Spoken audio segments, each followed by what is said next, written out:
خبر نہیں کہ ہماری نماز کب ہوگی، ہمارے کانوں میں لیکن اذان ہو چکی ہے۔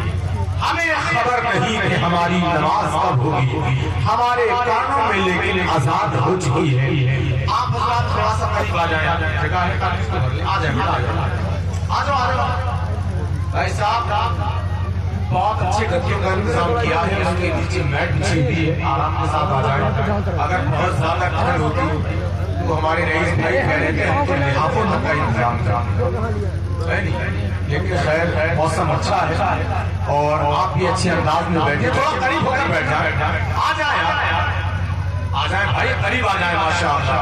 اور بہت دور جو بیٹھے ہیں وہ بھی آ جائیں بھائی، حرکت نہیں برکت، وہاں سے اٹھے ادھر آ جائیں۔ وہ جگہ تو گواہ بن گئی ہے، ابھی جگہ کو گواہ بنا لے۔ سمجھدار لوگ ہیں، اچھے لوگ ہیں، ویسے ہم اپنے جلدی اپنے قریب کسی کو بلاتے نہیں ہیں، لیکن بھائی آئی صاحب نے جو کہا تھا کہ محفل میں وہی لوگ آتے ہیں جن کے دل اچھے ہوتے ہیں، تو اچھے لوگوں کو ہم چھوڑنا بھی نہیں چاہتے۔ ہمارا تو دل یہ چاہ رہا ہے کہ تم سب کو لے کر ہم بریلی شریف پہنچ جائیں۔ بیٹھے ہیں یہاں پر، اب ذرا ایک مرتبہ اپنے ہاتھوں کو اٹھا کر بول دیں سبحان اللہ، اور اونچی آواز میں بولے یا رسول اللہ۔ میرے حسین تحفہ میں ایسے نہیں لوں گا، محبتوں سے دو گے تو کیسے نہیں لوں گا، یہ ناز نبی کا صدقہ ہے، دیتے رہو مجھے، شرط یہی ہے کہ بٹے ہوئے پیسے نہیں لوں گا۔ وہی جگہ چلتے ہیں، یا تو مولانا لوگوں کے پاس چلتے ہیں، کہیں نہ چلے تو لوگ مسجد کے گلک میں تو چلا ہی نہیں۔ شیر میں کرتا ہوں چاند جب آسمان سے نکلا میں بھی اپنے مکان سے،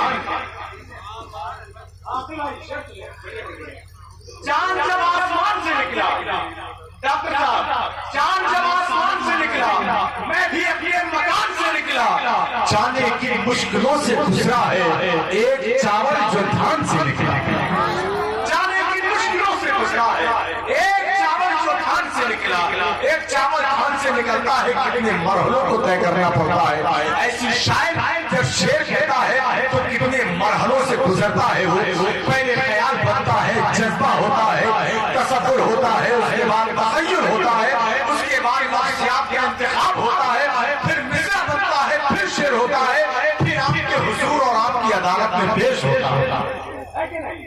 آپ جا کر بولیں سبحان اللہ، نتائج جب سرے محشر ملیں گے، نتائج جب سرے محشر ملیں گے، الگ سے نام کے نمبر ملیں گے، نتائج جب سرے محشر ملیں گے، الگ سے نام کے نمبر ملیں گے، یہ مٹی ہے میاں طیبہ کی مٹی، اسی مٹی میں مل کر ہم ملیں گے، یہ مٹی ہے میاں طیبہ کی مٹی، اسی مٹی میں مل کر ہم ملیں گے، فلک سے آنسو جدا ہوا ہے زمین پہ سبزہ ہوگا، فلک سے آنسو جدا ہوا ہے زمین پہ سبزہ ہوا ہے، چراغ بے خوف چل رہے ہیں ہوا نے روزہ رکھا ہوا، چراغ بے خوف چل رہے ہیں ہوا نے روزہ رکھا ہوا ہے، ہوا نے روزہ رکھا ہوا ہے۔ بہت اچھے انداز میں آپ بیٹھے ہیں ماشاءاللہ، ایک گھر کے بستی میں آگ لگی، بستی میں گھر میں آگ لگی، ہر شخص اپنے انداز میں آگ کو بجھا رہا تھا، چڑیا نے دیکھا چوچ میں پانی لیتی تالاب میں جا کر ڈال دیتی،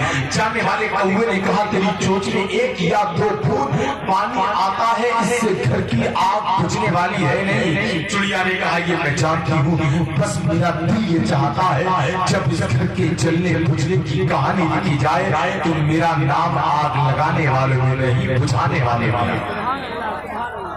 سمجھ گئے نہیں سمجھ گئے آپ حضرات؟ رضا کمیٹی کی جانب سے ایک پیغام اور سنیں اور شعر اور پھر شعر ابھی آپ سن رہے ہیں، پھر شعر آپ دیکھیں گے۔ طاہر رضا رامپوری جن کے کلام پاکستان کے اندر سب سے زیادہ پڑھے جاتے ہیں، اور پھر ہے ہی وہ رامپور کا، اور آپ جانتے ہیں رامپوری کتنا تیز ہوتا ہے، یہ تو جانتے ہی ہیں آپ، اور اس پر تھار بریلی شریف کی رکھ جائے پھر اس کا عالم کیا ہوگا، ہے کہ نہیں؟ حضرت ایک بہت دریا کے کنارے اللہ والا وضو بنا رہا تھا، دیکھا بچھو ڈوب رہا ہے، یہ رضا کمیٹی کا پیغام آپ تک پہنچ رہا ہے، دیکھا بچھو ڈوب رہا ہے، اللہ والے نے بچھو کو بچانے کی کوشش کی لیکن بچوں کی عادت ہے ٹنگ مارنے کی. اس نے ٹنگ مارا, تکلیف بھی چھوڑ دیا, پھر لڑکا تک آ گیا, پھر اس کو ڈھونڈ کے بچوں کو بچاتے ہیں, پھر وہ ٹنگ مارتا ہے. کئی مرتبہ ایسا ہوا. مرید نے کہا میرے شیخ ہے بچوں ہے, اس کی بری عادت ہے ٹنگ مارنے کی, یہ کبھی اپنی عادت نہیں چھوڑتا, بار بار کیوں ڈھونڈنے سے بچا رہے ہیں؟ اللہ والے کا جواب اور مچل کر بولے سبحان اللہ. اللہ والا کہتا ہے جب یہ بچھو ہو کر اپنی بری عادت نہیں چھوڑتا تو میں انسان ہو کر اپنی اچھی عادت کیسے چھوڑوں؟ جیتنے کا یہ ہنر بھی آزمانا چاہیے, جیتنے کا یہ ہنر بھی آزمانا چاہیے. بھائیوں سے جنگ ہو تو ہار جانا چاہیے, جیتنے کا یہ ہنر بھی آزمانا چاہیے. بھائیوں سے جنگ ہو تو ہار جانا چاہیے. اور یہ بھی ایک ترکیب اپنے درد کو کم کرنے کی ہے, دوسروں کے زخم پر مرہم لگانا چاہیے. یہ بھی ایک ترکیب اپنے درد کو کم کرنے کی ہے, دوسروں کے زخم پر مرہم لگانا چاہیے. اور پھوس کا چھپر تھا یوں تو ہر بشر کے سامنے, لیکن کعبہ چھپ گیا تھا ان کے گھر کے سامنے. اس کا چھپر تھا یوں تو ہر بشر کے سامنے, لیکن کعبہ چھپ گیا تھا ان کے گھر کے سامنے. اور حضرت کی تقریر کا اقتباس اس شعر کے اندر کہ قبر کے چوکھٹے خالی ہیں انہیں مت بھولو, قبر کے چوکھٹے خالی ہیں انہیں مت بھولو, جانے کب کون سی تصویر لگا لی جائے.